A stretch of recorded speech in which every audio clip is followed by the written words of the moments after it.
కార్తీక పురాణం 19వ అధ్యాయం చాతుర్మాస్య వ్రత ప్రభావం. జ్ఞానసిద్ధి విష్ణు భగవానుణ్ణి ఈ విధంగా స్తుతించడం ప్రారంభించాడు. వేద వేద్యాంగునిగాను విచ్చులునిగాను అద్వితీయునిగాను తెలుసుకుని ఉన్నారు. అట్టివాడును సూర్య చంద్ర శంకర బ్రహ్మాదులకు వేల్పులతో కొలవబడే పాదపద్మాలు గల రమణీయుడువైన నిన్ను పలుమార్లు స్తుతిస్తాను. ఓ మహాత్మా, నీవు వాచామగోచరుడవు, శంకరుడు పూజించే పాదాలు కలవాడవు. సంసార భయాన్ని తొలగిస్తావు. సంసార సాగరాన మునిగిన్ని పర్వతాకారులైన శంకరాదులతో ఎల్లప్పుడూ పొగడబడుతూ ఉంటావు. స్థావర జంగమాదులైన సర్వభూతాలున్నూ భూత భవిష్యత్ వర్తమానాలై ఉన్నాయి. అవి అనిత్యాలు. నీ మహిమ మాత్రం సర్వోత్కృష్టం. నీవు పరాత్పరుడవు. శంకరుడు నీ పాదాలు ఎప్పుడూ పూజిస్తూ ఉంటాడు. చరాచరంబైన విశ్వమంతా మహాభూతాలతోనూ మాయలతోనూ కూడా మాయమయంగాను మాలారూపమై పర్పతుల్యంగాను అనేక కారణములు కలదిగాను కనబడుతుంది. నీ ఒక్కడవు మాత్రమే సర్వసముద్రుడవై విరాజిల్లుతూ ఉంటావు. ఓ మురారి, విచిత్ర రూప, 4 విధాలైన అన్నమునకు యజ్ఞమునకు సర్వరూపుడవైన వాడువు. నీవు ప్రపంచ యొక్క ఆద్యంతాలందు సర్వ పరిపూర్ణుడవై ఉన్నావు. ఓ ఈశ్వర, నీవానంద సాగరుడవు, సదా చిత్స్వరూపుడవు. సర్వమునకు స్థానమై అనదియు సర్వపురాణ సారమును అయిన సకల ప్రపంచమును నీతోనే పుట్టి నీ యందే లీనమవుతుంది. నీవు సకల జనుల హృదయాలలో కిరణాలకు కారణమై ఆత్మస్వరూపుడవు. అన్ని లోకాల చేత కీర్తింపబడే ఈశ్వరుడవు. మనసు చేత కూడా సాధ్యం కానివాడవు. జ్ఞాననేత్రులకు తప్ప మానవ నేత్రులకు నీవు కనిపించవు. ఓ ఈశ్వర, నీకనేక నమస్కారాలు. ఓ నారాయణ, నన్ను కృతార్థుణ్ణి చేయి. ఓ మురారి, నీకు మ్రొక్కులు అర్పిస్తాను. నీ దర్శనం నా విషయంలో వృధా కాకుండుగాక. ఓ పరమేశ, అఖిల లోకవంద్య, సురేశ్వర, ఈశ్వర, నీకు నమస్కారం. నీవు నన్ను సదా కాపాడుతూ ఉండు. అట్లు చెప్పినట్లయితే నన్ను కృతార్థుణ్ణి చేసినట్లవుతావు. నీకు దీనివలన ఏ కొరత రాదు.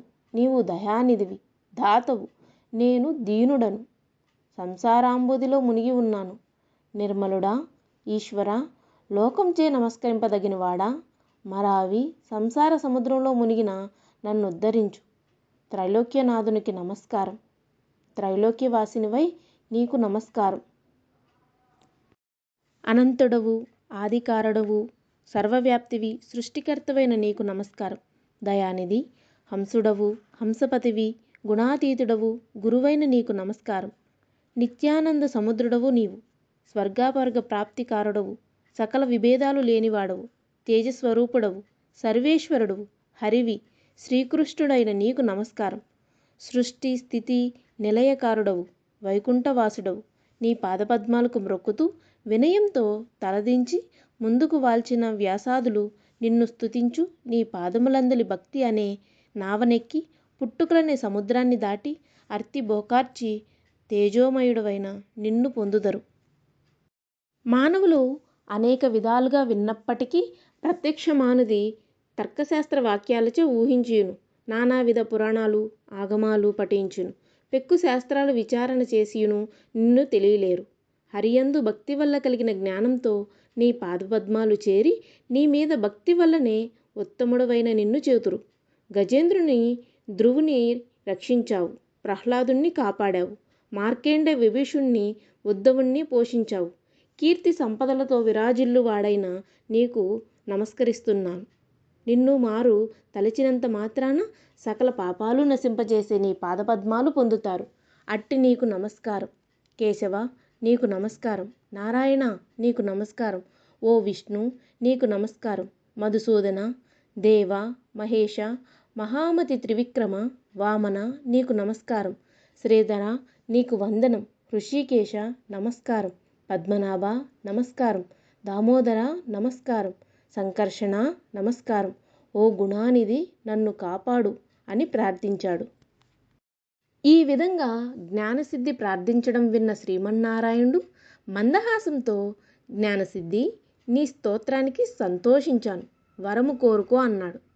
భగవానుని ఆజ్ఞ విన్న జ్ఞానసిద్ధి, మురారి, నా మీద దయ ఉంటే నాకు నీ పాదం ఇవ్వు, ఇంతకంటే నాకు కావాల్సింది ఏదీ లేదు అన్నాడు.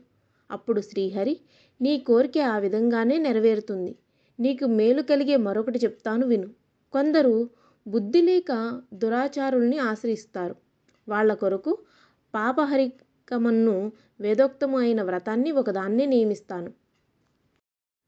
నేను లక్ష్మీ సమేతంగా ఆషాఢ శుద్ధ దశమి నాడు క్షీరాబ్ది యందు శయనిస్తాను.